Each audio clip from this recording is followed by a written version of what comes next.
Hello everybody and welcome to today's video. In today's video I'm going to be joined by my wife Kerrie, who's going to be asking me a series of questions. I have no idea what they are, but she does want to be on camera, so we're going to do it like this. She's going to be sitting there asking the questions and I'm going to answer them as truthfully and honest as I can. Hello. That's Kerrie. So, from your previous videos, we've sort of heard about how your mood affects you, like mentally, but physically it also has an impact. So I think it'd be really good for people to understand that there are physical things that happen when your mood is low. Okay, so I feel personally when my mood is low, I go very quiet. Is that what you mean? Yeah. So I know it's a pattern within myself that I've recognised through the counselling and stuff I did in the past, of recognising when I'm going into a downward spiral. And I feel like if I hold it in and process it, I can then talk to you, which I do a lot more now, and open up, and that allows that mood to shift quicker. Because where before, and I didn't have that support, my mood would go down, and then you try and cover that up with something good, and it just gets bigger and bigger, and then yeah, the ladder's not long enough to get out sometimes, and you hit this. Well, they say you hit rock bottom, you do. You're at the bottom of the hole and then you don't know how to get out, and I think that's where sometimes some of them horrible thoughts come from before. But yeah, so for me, I physically just go quiet and just say everything's fine really, and it's not. Yeah. And then sometimes do you not think that when it's not like that extreme and you're dealing with your back, especially on a day-to-day, which does lower your mood, which is understandable, do you not think you get like physical symptoms, like sometimes you feel hot and then there's sweat, then the anxiety creeps in because we're out in public and something's gone and you don't always know? Those sorts of things are also associated with definitely. So issues. I think my age plays the biggest factor, and the embarrassment. Being 39, it's obviously not nice knowing that you could lose your bladder functions at any point, or even worse, your bowel functions. And yeah, definitely. And I think like when you go shopping, that judgment of parking in that disabled bay, I've covered that in one of my other videos, but that judgment of, do you deserve to be parked there because I'm not old or... Yeah, and I think people really don't understand that some disabilities are hidden, and it doesn't matter whether you're newborn or you're an old person. That disability is a disability regardless. Yeah, 100%. I don't think anyone can make that judgment of, you don't know anyone's circumstances. So yeah, there are them people that take advantage, but I don't think anyone else should be allowed to pull someone out on that. And I think as well, stereotypically, we're told that anxiety comes with raised blood pressure, you feel clammy, you're hot, you're always in that fight-flight mode, but actually it is quite true that does happen to a lot of people, but it's also okay to have different variations of those physical symptoms as well, isn't it? Like, you're not always hot and clammy. Sometimes you'll hold my hand extra, or... Yeah, sometimes I just need to know that you're there. Yeah. Sometimes it's not words that are needed, and it's just sometimes that look around that you do. Sometimes it's you offer, I don't know, silly things. Like, I'm a man, I want to carry all the shopping, but I can't because of my back. So you just taking it off me and letting me know that that's alright. Because, yeah, again, physically affecting me is, yeah, it does. It affects you mentally because of your physical attributes. But actually, because I know that you being traditionally that male role and want to be chivalrous, I purposely pack the bag so that it's all the light stuff that I know you can carry. Yeah, and all those small things I do definitely notice and appreciate, because visually people make judgments again. They see a wife carrying all the shopping and fat lazy husband just walking along behind, you know what I mean?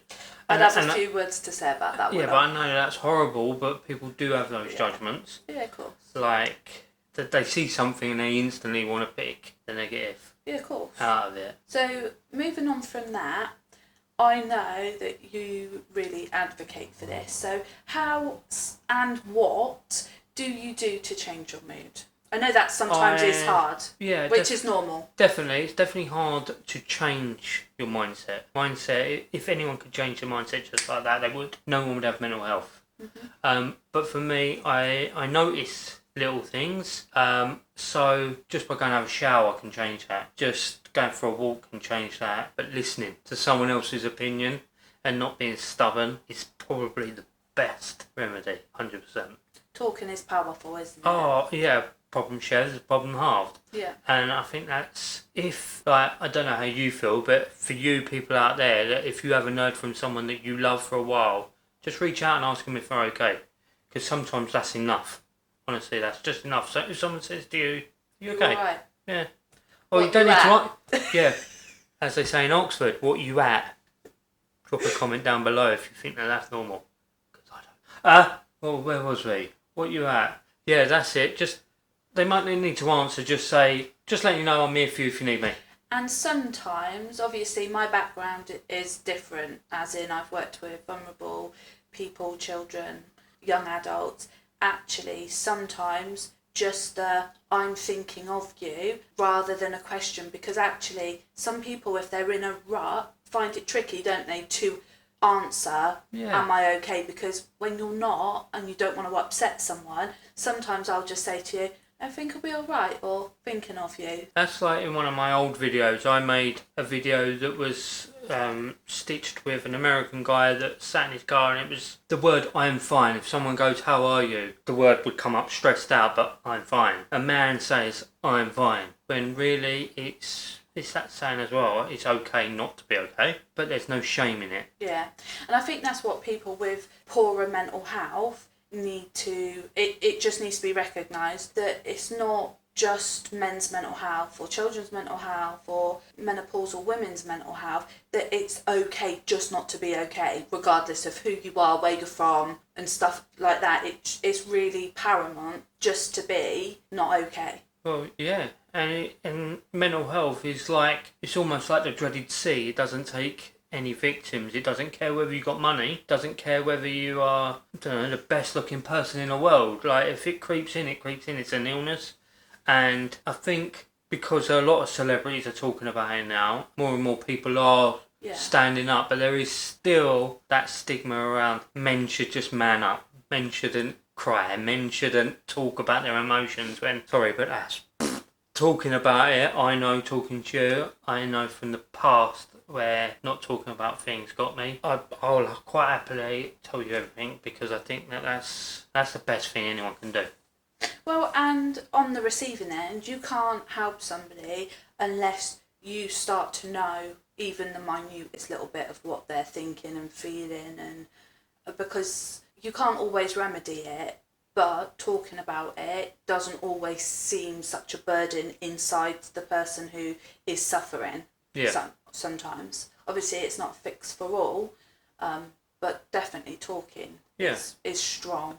Some people haven't got that network of people that they can rely on, and if any of you people out there are struggling, there are helplines and stuff that I'll put in the comments below that you can contact and talk to, so pick up that phone and make that call. Don't be alone. So this sort of like goes hand in hand, you talking about how you like to be the chivalrous role within our relationship. When you couldn't do some of the things, when we realised the severity then of your back and realised you couldn't do the hobbies and the interests that you liked, we together, because you was very, no, there's nothing I can do, I'm just going to do nothing, I'll sit on the sofa. We brainstormed, didn't we? And again, that's from my nurturing background. Like, come on, we can find something. And then that's how I stumbled into photography. Yeah. But before that, you enjoyed motocross. We went and played pool. We done a lot of darts. We'd like going for drives in the car, walking, going to the beach. All of those things is a planned excursion now, isn't it? Like, well, it is as well, but it's the mental health that comes with every day-to-day things, like going on the bumper cars with the kids or going on a water rapids. I can't do that. And it's almost like, well, I know I do, you stop and sit there and you think to yourself, well, what's the point? You might as well give up. But in actual fact, there's no point. There's more to life than them things, because there's always these things. So rather than doing motocross and everything else, I found that I love doing YouTube. I love video editing. I like photography, as you said, and videography, and And that Puzzles. I like doing puzzles and like not Lego. Lego. But We don't. I we like do flowers though. things that we can physically do Yeah. when my spine is not behaving itself, which is 9 times out of 10, and it damages your brain a hell of a lot, definitely. But also I just sort of, when we were brainstorming, you're like, what could we do that if worst case scenario, you was bedbound, weren't it? That's how we looked at it. What could you do that still gave you enjoyment with the kids or had memories with the kids? Or what could we do together? I was really trying to think of abstract ideas. I did come up with some funky ones, I know. Yeah. But that was because I was really trying to pick out all of the things I know about you, and I know most important, keeping memories like between us and the kids, and having that fulfillment of having those significant moments with the kids captured in whatever your interest or hobby had to be. Hence why I said to you about photography. Because you can still capture a moment. And when we were looking at it, worst case scenario, if you were to be bedbound, which was real at the time, we didn't know, did we?